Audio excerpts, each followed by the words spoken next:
Hey, peace and blessings to you. My name is Jerry B. I am the entree musician, and so are you. Welcome to another very special episode of the Entree Musician. I love what I do. I get to have conversations with some incredible people. This gentleman that we're bringing on is no less than incredible, really. I'm telling you, if you like John Mayer, if you like Tom Petty, you know, this brother right here really brings it. And he hasn't been playing guitar very long. He's a singer, songwriter, entrepreneur, and bona fide rocket scientist as well. We're going to get into all of that. But this is Mark Winters. Mark, what's going on, man? Hey, Jerry B. Appreciate you having me on the show today. I really love your vibe. I love your positive energy. I love your message. Thank you so much for inviting me. It's my pleasure, man. Met you down in Houston in June, I think. It was early June at Springboard. And I think what clicked is when I saw some of your bio and you said positive vibes music. And I'm like, yo, that's who I am. So I gotta, I gotta hook up with this brother right here. Yeah, to connect with my positive brother. Without fail. The one thing that I did know as you begin to play and just listening to some of your music is how new you are actually to the game. I mean, you didn't start playing until you after you got married, right? Yeah, it was one of the things I grew up always, loving music. I love the way music moves me. It changes my mood. So I was always a listener. The more emotion in the music, the more it just connected with me. And so I grew up, listening. And a few of my friends asked me to join bands along the way, as I was growing up and whatnot. But I never had the time for it, unfortunately, until later in life. And I finally one year I decided, okay, I've got to learn music, and when I do something, I gotta put myself out there, like on the edge of something, right? So I'm like, all right, I'm gonna learn a song to play for my wife for our anniversary, and I'm gonna play it in a restaurant for our anniversary night. Now, which Uh, anniversary was it? What year? our 10-year anniversary. 10th year. Wow. Yeah. And so I went to a local guitar shop because I like to buy local, all the local scene. Right. And I found this guy at Smack Guitar, Steve, and said, "Hey, um, I've never owned a guitar before, or any instrument for that matter. I want to buy a guitar. I want to play a song for my wife, and I'm willing to buy like the upgraded model of this acoustic guitar if you'll teach me to play the song." Right. And he's like, oh, all right, I'm in. He just kind of loved the whole environment of that. Right. So we got to finish checking out. And he's like, okay, what song is it? And it was a song by this band called Tesla, um, and Tesla. And the song's it's called What You Give.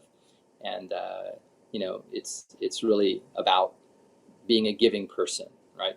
It's a little bit in a rock context. Right. Um, but so he said, okay, how long have you been playing? I said, zero. Uh, he said, how long have you been singing? I said, zero. And he said, hold on now. How long do we have to teach you the song? Right. And I said, 6 weeks. I said, that should be plenty of time, right? And he's like, hmm.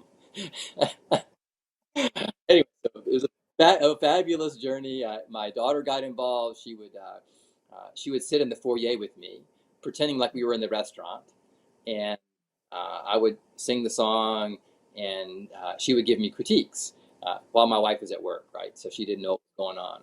And so, long story, but really at the end, and we pulled all the chairs in the restaurant, and it was an Italian restaurant called La Trattoria, and all the people who were there joined in the party. Um, my daughter made me a giant anniversary card because I couldn't remember the lyrics and the chords at the same time. And so I put the anniversary card on the table as my music stand, and played it. And at that moment, I fell in love with my wife again. I also fell in love with the journey of just delivering music to someone. It's such a special connection. Um, I wrote poetry for most of my life. My grandmother taught me, and so I had the experience of writing a poem for someone and delivering that. And it's sort of, much less emotional than delivering music. And so 2011, that's when my journey started, and I haven't looked back since. Man, that's an excellent story. Absolutely. Thank you so much for sharing it. I'm a romantic at heart, so I know that that was a very special. I know the staff and the management of the restaurant, the rest of the people went home. Some wives were like, "Why won't you do that for me?" to their husbands. Yeah, it was emotional for everybody. So it was pretty cool. I had a great time with it, and shortly thereafter, I put together a little local garage band, and all I wanted to do was just play one gig somewhere. And I really got serious in 2018. I started really, it just was on my mind all the time, writing music, performing. And so I wrote my first original album. I wish my original band could have taken time away from their lives and careers to actually be on the journey with me, but Right. they actually had other things going on, and so I ended up stepping out on my own and putting together another band. I'm still great friends with all. The name of that band was Agave Report. I'm still great friends with them. They're amazing people, and I put my own band together in 2018, and wrote my first album. And right as I got out and started playing in 2019, behind that album in like the summertime, 2 or 3 shows into that album release, COVID came and took the live music just sort of augured down into the ground. And like everyone else, I ended up having to reinvent myself as an artist. Um, yeah. But you first of all, you hail from the great state of Texas, correct? Oh, yeah. Houston, Texas. Texas is amazing. People are resilient and strong and friendly. They're, industrious. I love the Texas economy and the Texas way for sure. Yeah, but the one thing too that Texas has going for them is an incredible space program. So you have a degree in aerospace, aeronautical, and astronomical engineering, if I'm not mistaken. Yes, yes. And that I was love math. before music, I guess, huh? I love math and science. You can see my shirt here, right? Nerdy by nerdy by design, or by nature. Yeah. Yeah. I love math and science. Complex things, or that they ignite my sense of curiosity. And math and science are definitely in that category for me. And so in high school, I fell in love with calculus fluid dynamics, and aerospace engineering is all about. Um, well, you can study two channels in aerospace. You can be an orbital mechanics person, a space person, right? So you learn to project, the flight of objects in space, and how gravity affects them and small particle collisions affect them. And so that's one area of math and science that's part of the aerospace engineering study. And then the other part is computational fluid dynamics, and that one is where you study how particles interact with objects in a fluid like air, or like water or other viscous fluids. And so you learn how to, the practical applications, or making helicopter rotors, making wings, or aircraft. And so I studied that in college, and that was what brought me to Houston. Amongst other things, I had a family in the area, but I worked for a company called Link Flight Simulations. We built trainers, the big motion-based trainers that teach people how to fly helicopters and jets. Hmm. So yeah, love math and love science. Just wasn't a creative enough community for me. It was a little too Well, straight and narrow. you got Something to be a else. pretty balanced person, though, Mark. I mean, my thought process has always been, of course, I'm terrible at math. Okay, so I'm brilliant at English by God's grace. Okay, so I thought the creative people kind of eschewed the math and science and were more into the poetry. And you said you read poetry, or wrote poetry, and then the really brainy people were not very creative. So I don't know how you've navigated that tightrope. Or maybe I've just been wrong all my life, you know? I think I think I have two thoughts on that. One, um, my grandmother, when I was 5, I was a very rambunctious child, like out of control, energy, aggressive kind of young man. Um, and my dad's mom, Dean Winters, we would all pile into her. I think it was a 1,200 square foot house in Nederland, Texas, East Texas.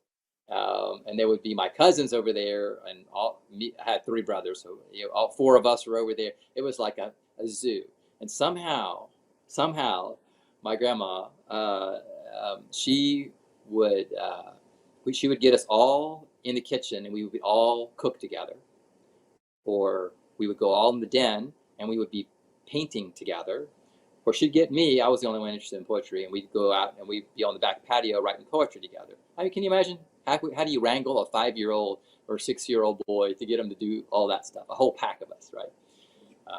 So she opened my mind a lot, to painting and well, the arts in general. Um, and what I found, I'm kind of one of those mixed up kids. I'm ambidextrous. I can never figure out whether to do something with my right hand or my left hand, and that's just been, my whole life. And so when I paint and write poetry, I do it left-handed, and when I do engineering work or print work, I do it right-handed. Uh, Even when I use a computer, I use the mouse on my right hand if it's something sciencey, mathy, and if it's something creative-y, I do it with my left hand. Jiminy. I don't know, man. It's just a weird thing. So I don't know. I confuse myself sometimes, Jerry. I just thought that was pretty terrific to, just, it's very obvious how creative you are when you hear your music. And then to have this astronomical engineering degree and you go, I mean, how do you navigate that? That's well above, my thought process. So, do you feel that you're ascending more when you're creative and writing a song or a lyric, or when you're figuring out all of the chemical processes of the fluid and the other huge 13-letter words you used? I'd say, okay, a couple of things. So I look for the juxtaposition of of science and creativity. So that's kind of where my brain goes. So a perfect example of that is like a haiku. Okay, so a haiku is a Japanese styled poem. There's a lot of technical details to it, but the essence of it is there are 5 syllables in the first line, and there are 7 syllables in the second line, and there are 5 syllables in the third line. And so when you're creating a haiku, you have to, like a poem, you have to think creatively write, and so you have these sensory things that you're processing, but you have to put them in a structure, right? And so that's a great overlap. Like here, I'll tell you one. Like I just wrote this one. I write them usually once or twice a day. I'll write a haiku. This is called "Mirror You." Okay. So mirror of minds blend, reflections of your stories, perspectives extend. Mirror you. And so that haiku has what I love. It has some introspective thought, right? I'm trying to live in your world a little bit here, Jerry, and understand you, right? And your stories reflect on me, right? They reflect on me, and then my perspectives grow, right? This sort of mirroring you, right? Uh, so yeah, I think that juxtaposition is true. A lot of my songs actually start as haikus, those thought processes, um, and then like my latest release, Boundary Layer. Um, you know, uh, it's about breaking through boundaries in your life. Um, we all have other people who put barriers in front of us Right. and try to hold us back, maybe, or maybe they're just holding us back, accidentally. Sometimes we put barriers in front of ourselves. I don't know. Do you ever do that, Jerry? Kind of get in your own way? Oh boy. Yes. I do that all the time. And so, breaking through boundaries is important. And so boundary layers is about, um, you know, uh, remembering to stay focused on your goals and to fight for what you believe in so that you become the person that you're meant to be. But it also has a science principle. So a boundary layer, as you approach an object, so pretend you're a particle flying through the air and you're coming up on a wing. And as you come up on the wing and you get close to the wing, other particles are bouncing off the wing and start slowing you down or other particles down, and it starts creating compression in the air. And as you get close to the surface, you sometimes will pause and then you'll go in a new direction. So as you approach that boundary layer, right, you might head in a new direction. In life, as someone's putting a boundary in front of you, sometimes you'll break through the boundary, sometimes you'll approach the boundary and you'll go a different direction. So math, science, and songwriting come together. That's amazing. You know, I did hear that math is the most difficult, music is the second most difficult discipline, then medicine. Is that the hierarchy?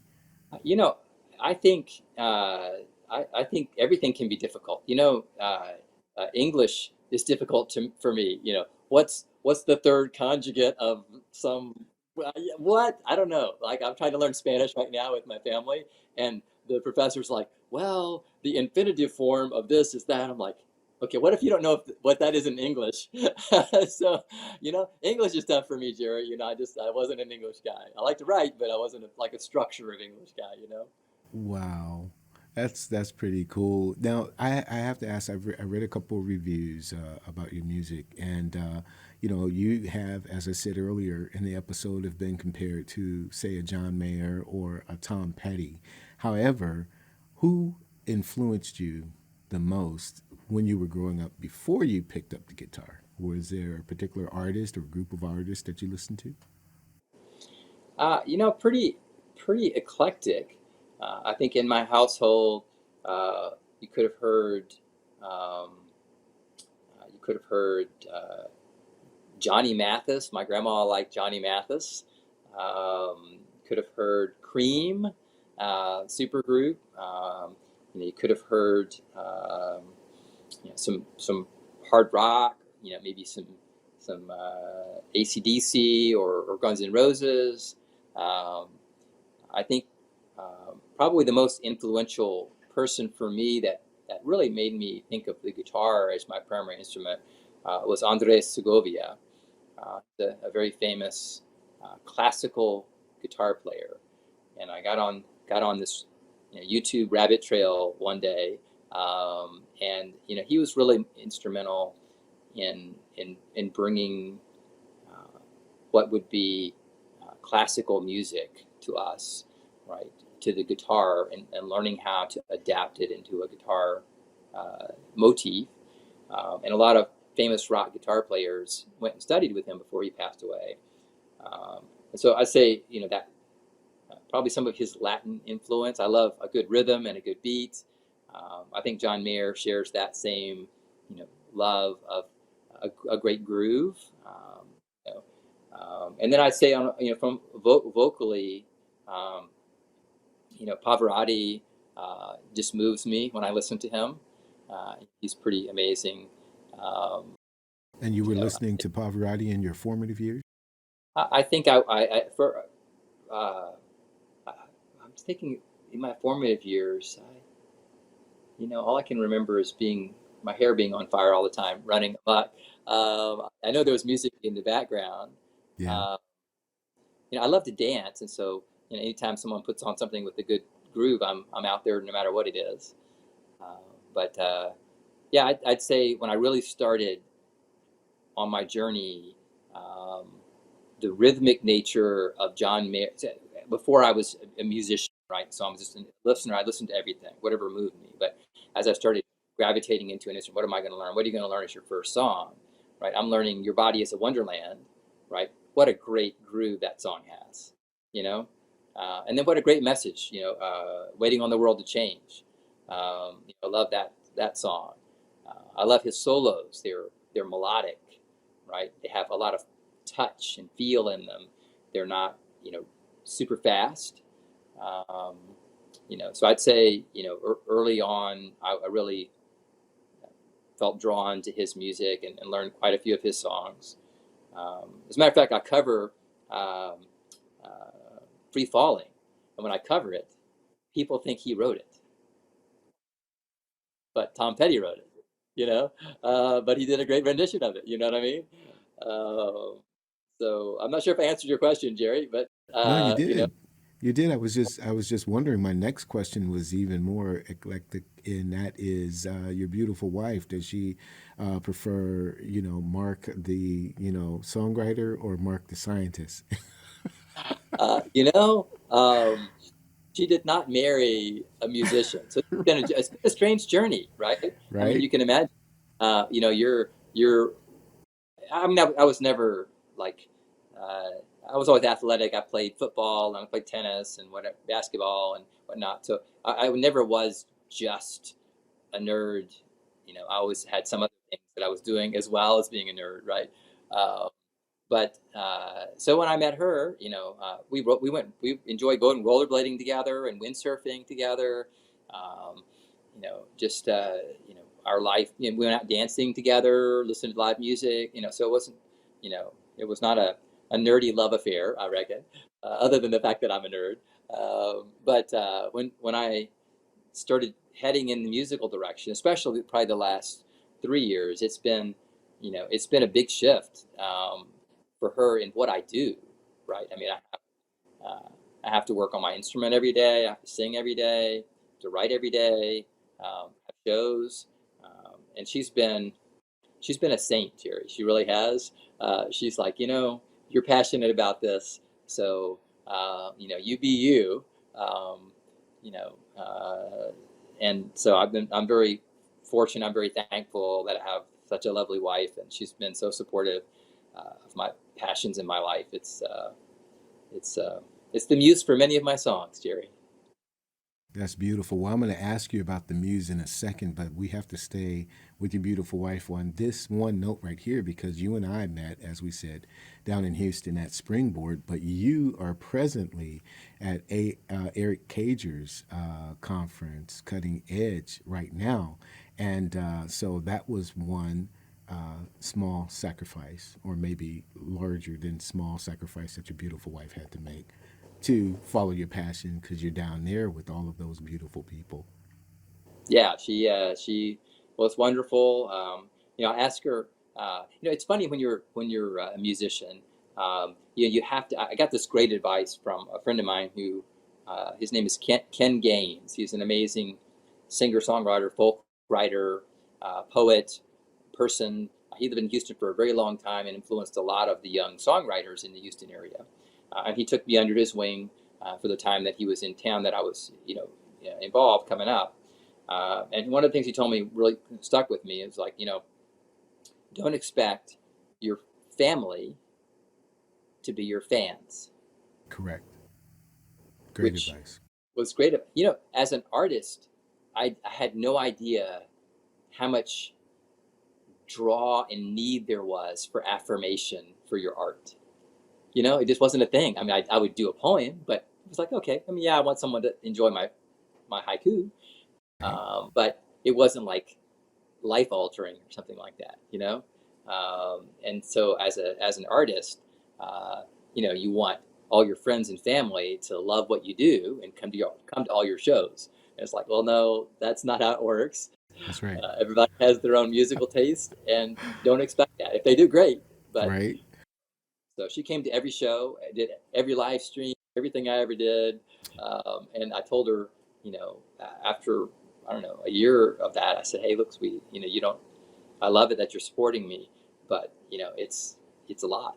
And you hear the same songs at home. I'm rehearsing them and whatever. And I said, you just, if you really want to go to a show, you tell me. Otherwise, if I really need you there, right? If it's something huge, then I'll say, please come and be there for me. Support me. Yeah.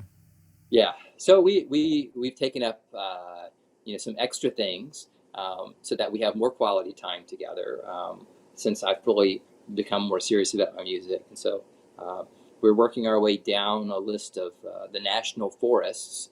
We're going, we go for a week, we go up, we go hiking and just enjoy the beauty of the United States. So far we've made 3 trips. We've got one coming up to the Smoky Mountains, in September.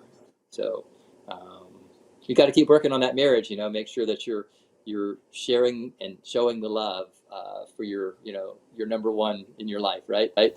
Absolutely, positively correct. Definitely.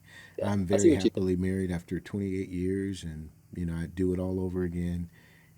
Wonderful woman. She doesn't come to the studio much, though.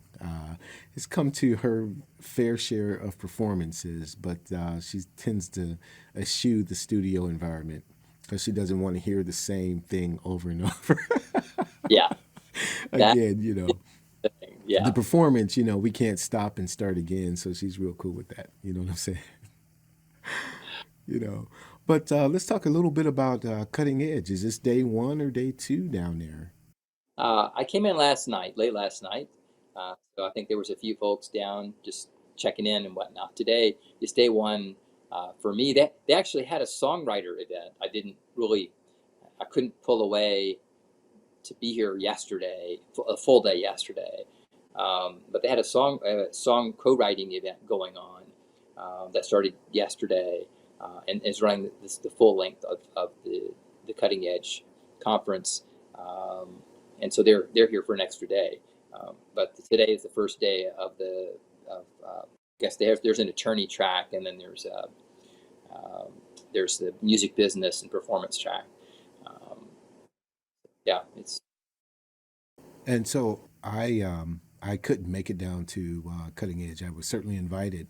I met Eric when he was in Houston, at Barry's Springboard, but with respect to Springboard, that was my first time down there. Had you gone to the previous Springboard conferences as well? Are you like a veteran? I'm brand new. I didn't.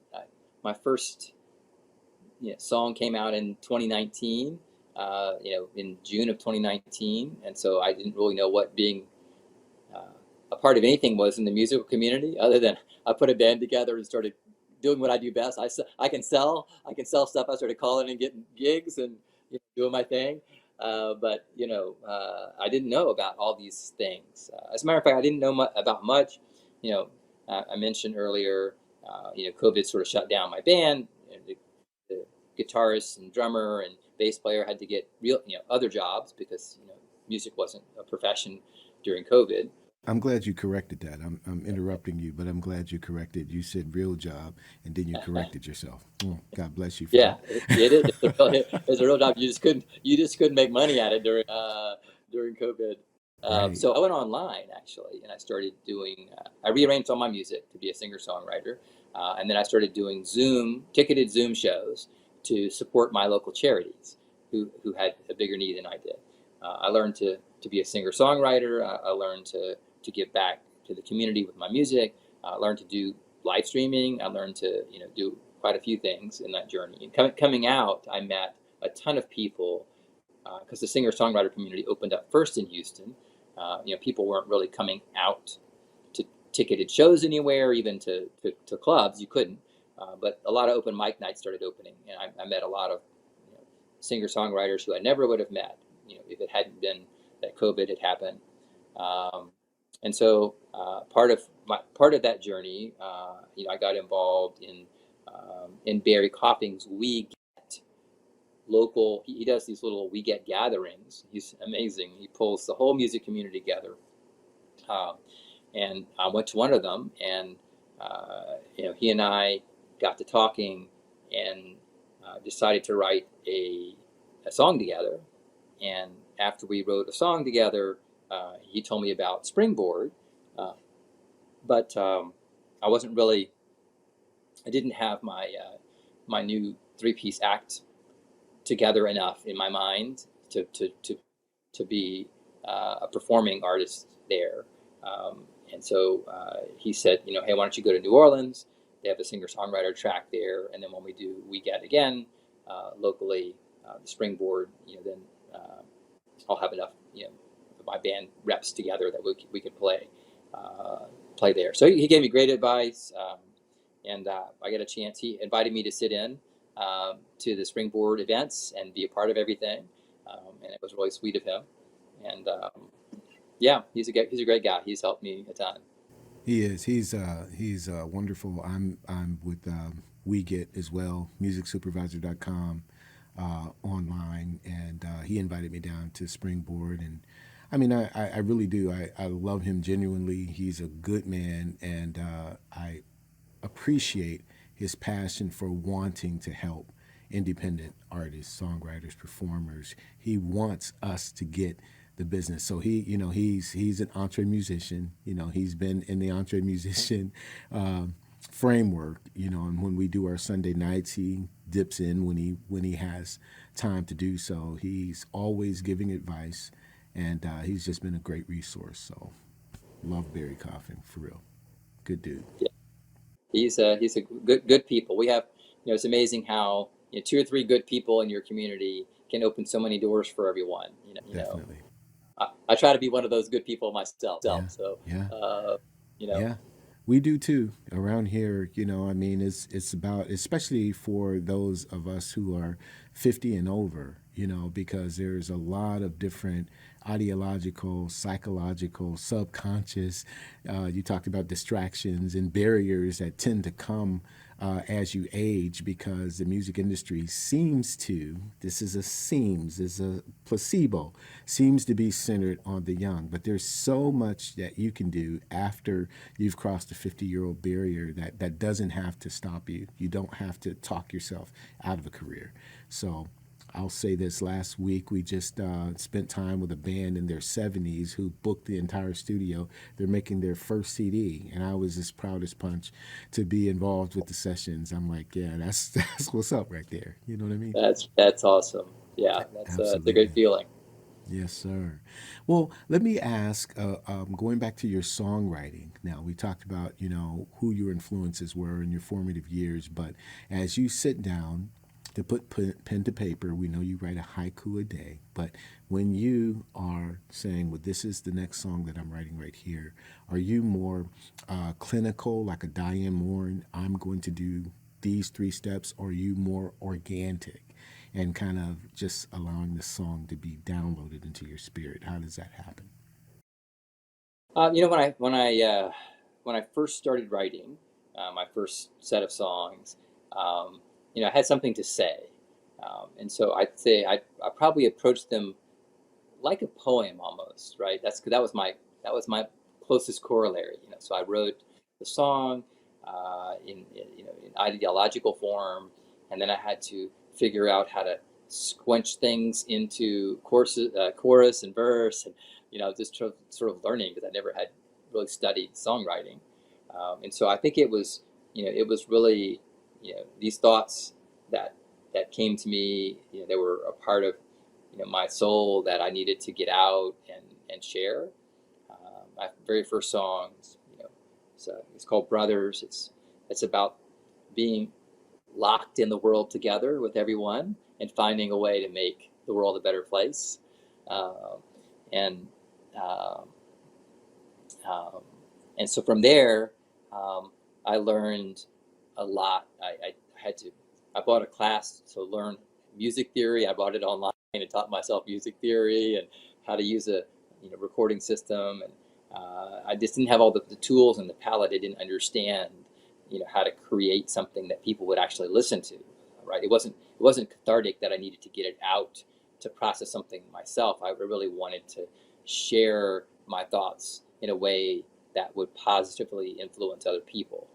And so there was a certain quality metric I wanted to be delivering my music so that it would actually get out and have a chance to make someone's life better, right?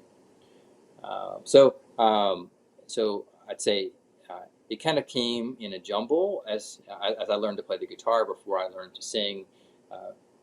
Chord structures and some other things, probably were a little easier to put together. Even you'll hear some guitar solo work in my earlier albums. that might have been a little easier than the vocal melody. How do I think about that? I hadn't been a singer before, um, so it's a bit jumbled and chaotic coming together. And even my second album, even though I knew the process that I'd use, and so I could learn from it, was probably still a little more uh, organic and chaotic.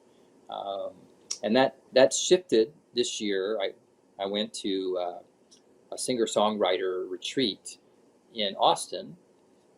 It's a gal, Andrea Stolpe, who's a prolific writer and a teacher.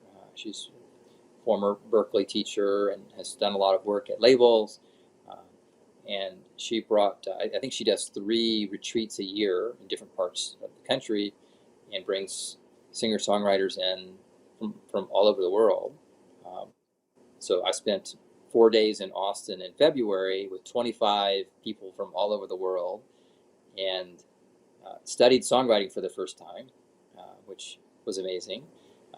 And every day we were split up into 3-person writing pods, and we would write a song between 3 and 5 o'clock in the afternoon, and then we would perform the song at 7.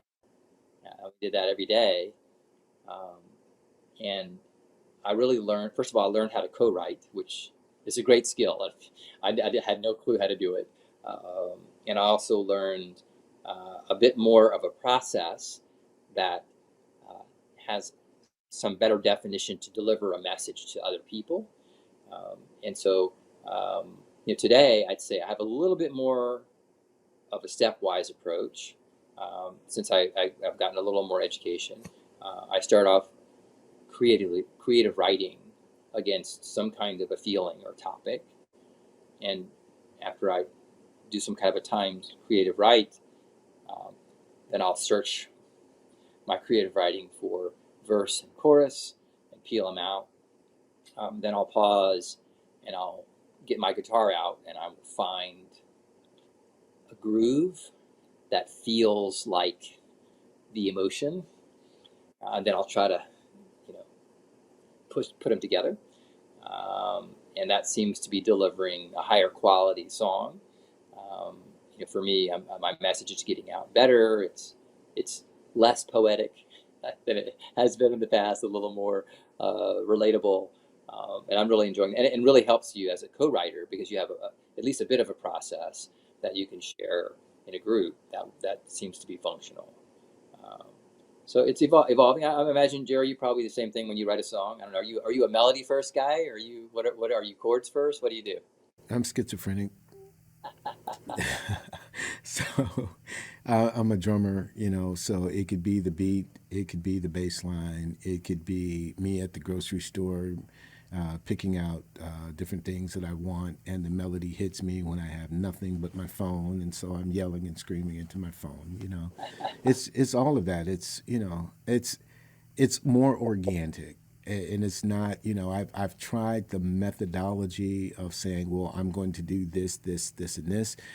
In other parts of my life I'm much more organizational, but when it's songwriting it's all organic, and it comes together. I'm just grateful for the way it comes together, and it could have started. Sometimes I've written backwards. It's just been like, wow, this thing is going to happen at the end, but it influenced how the intro starts and how the bridge builds, and all of that thing is just crazy.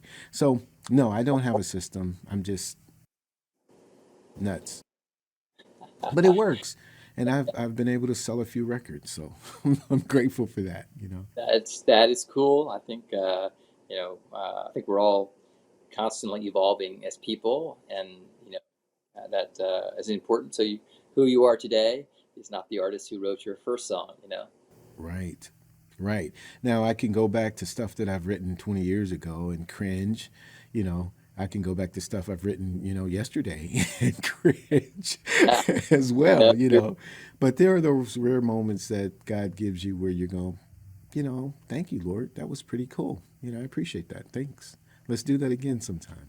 Come yeah, by the yeah, studio and visit me again. You know what I mean? yeah.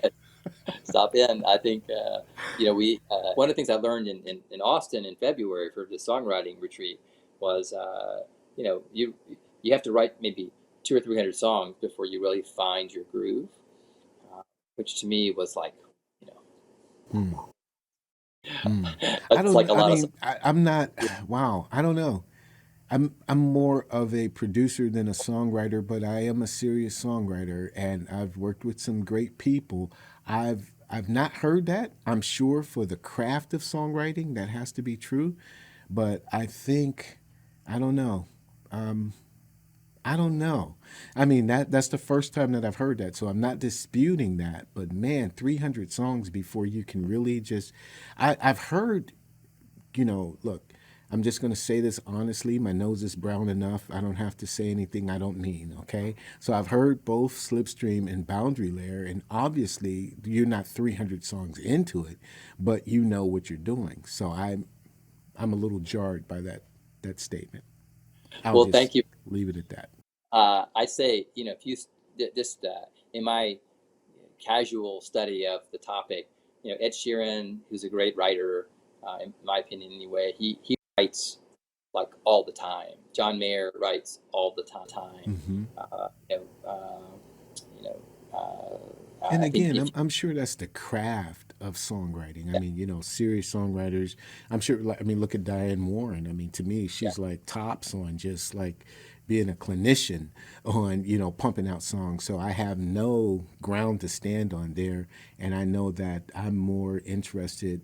I'm more attracted to the production process. So there's a great passion for me being behind the scenes as the song is being recorded and kind of involved in the orchestration. But to sit down and to write, I mean, by God's grace, I've had things on radio. I've been in the top 10. Those things happen, but I'm not a songwriter. I would say you are, but hey, But I are mean, you a to song? that level, John Yeah, Mayer, Ed Sheeran, you know what I mean? yeah. I think to me, there's like I'm in the Houston Songwriter Association, right? And it's a great organization, and there's a lot of great education, great people there. There are people there are lots of great writers in the association, and there are a few people who are the songwriter. So they're very clever and technical, and so when they write a song, if you're a songwriter, you really love it, right? You're like, okay, that's the song of the month, right? Because it's really cool. Uh, and so I think there's the songwriter, and then there's just people who communicate great emotion through Yeah. songs, right? And then there's me. And then there's me, right? I'm like, hey Jerry, what are you doing up there, brother? I'm like, I'm doing good from Yeah, down here, man. yeah. But I am so grateful that you took opportunity out, to spend some time with us here at the Entree Musician, man. We really dig you. We dig your music. Grateful that I met you. Grateful that I got on the plane and came down to Houston to Springboard. And I know this won't be our last conversation. What's next for you Well, immediately? Like a new yep, I'm very project excited. or? Yep, I have a new EP that's in the works.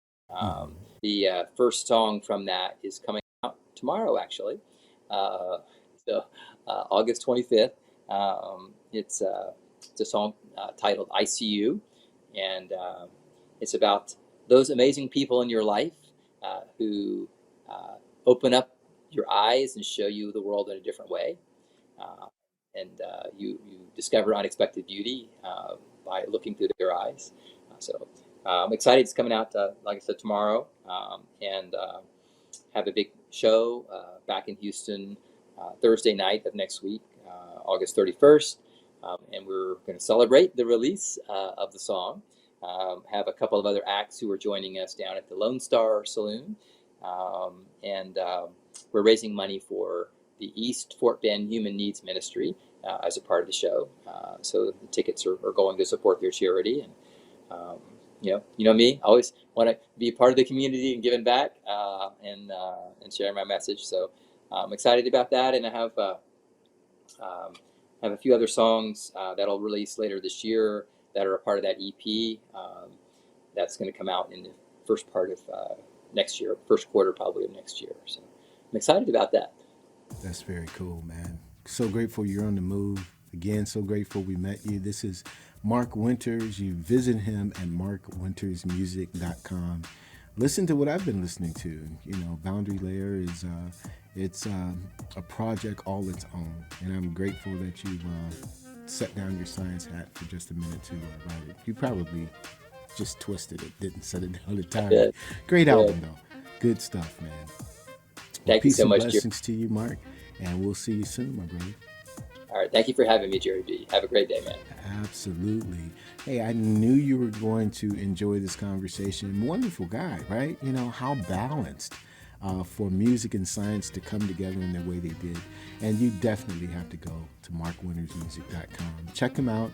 Check us out here at the Entre Musician. Don't forget, if I can say it correctly, to pick up my best-selling book, The Path of the Entre Musician, 9 Keys to Unlock Your Mindset, Discipline, and Focus. My name is Jerry B. I am the Entre Musician, but you know what's most important? So are you. We will see you again next time. Peace and blessings to you.